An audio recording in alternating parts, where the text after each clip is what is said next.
Building Up Alumni, how are you doing? My name is Ralph from Building Up. I'm the alumni career coach. I'm here with my own Godfrey. How are you doing, sir? I'm good, brother. How you doing? I'm awesome, awesome. Thanks for joining our session today.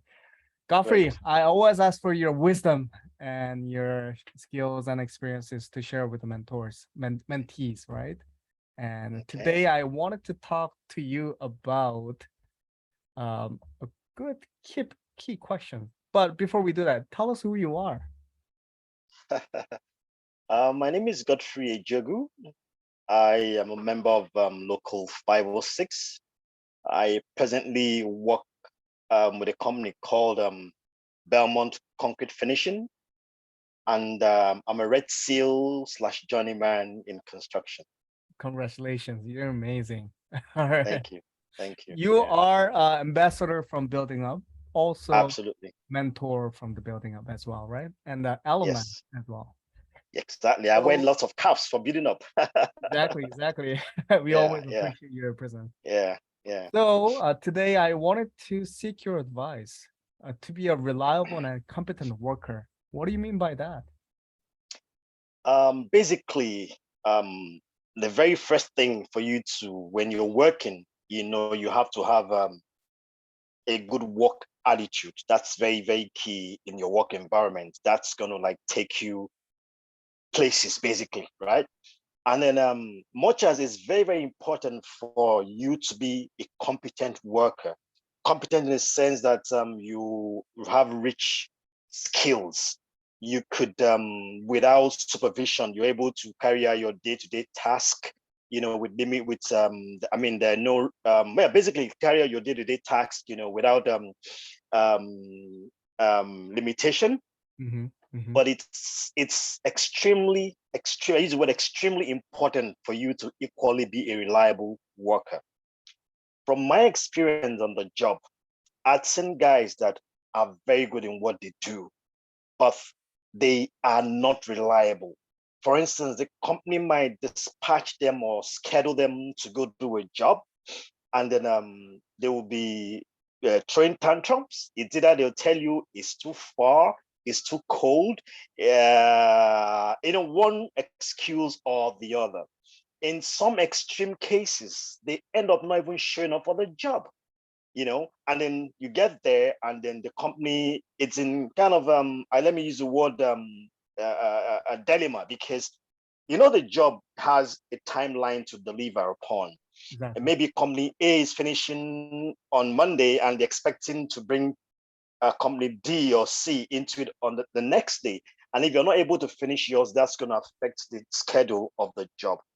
So my talking about reliability now, it's the fact that you should be one of those that if the company says, hey, Ralph, you're going to be at Brampton by 7 o'clock tomorrow morning to go saw cut for us, they are very, very certain that come rain, come sun, you're going to be at Brampton at 7 o'clock. Now, again, it's possible that a competent worker, a reliable worker is not a competent worker. But the company is ready to train you, the reliable guy, into being a competent worker, because it's all about skill sets, it's all about experience, it's all about exposure. They could start grooming you from being reliable to being competent. Whereas on the flip side of it, you could be very, very competent and you're not reliable. That reliability factor or attitude is not in you. And if you don't have it, you don't have it. So companies usually look out for a guy that is reliable. They'll tell you, buddy, you're going to Brampton tomorrow at 7 o'clock to do something, and they are rest assured that you're gonna be there. So I tell folks that it is very important that you are both reliable and competent. I hope that answers your question.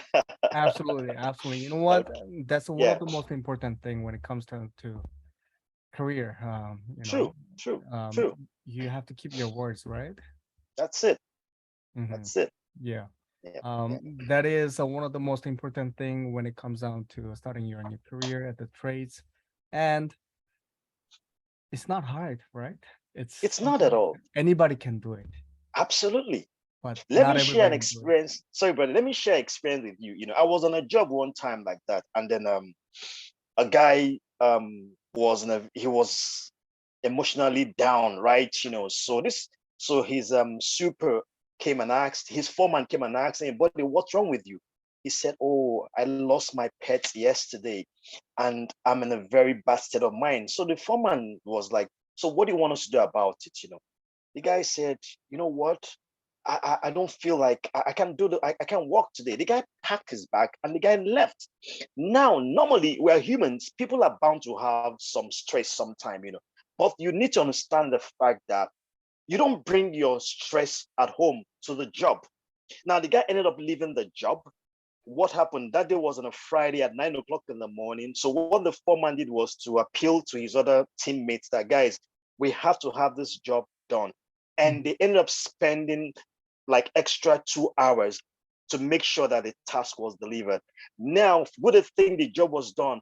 But the company now, they're not going to be happy that a job that was supposed to have been concluded within 8 hours stretched to 10 hours. They are paying more.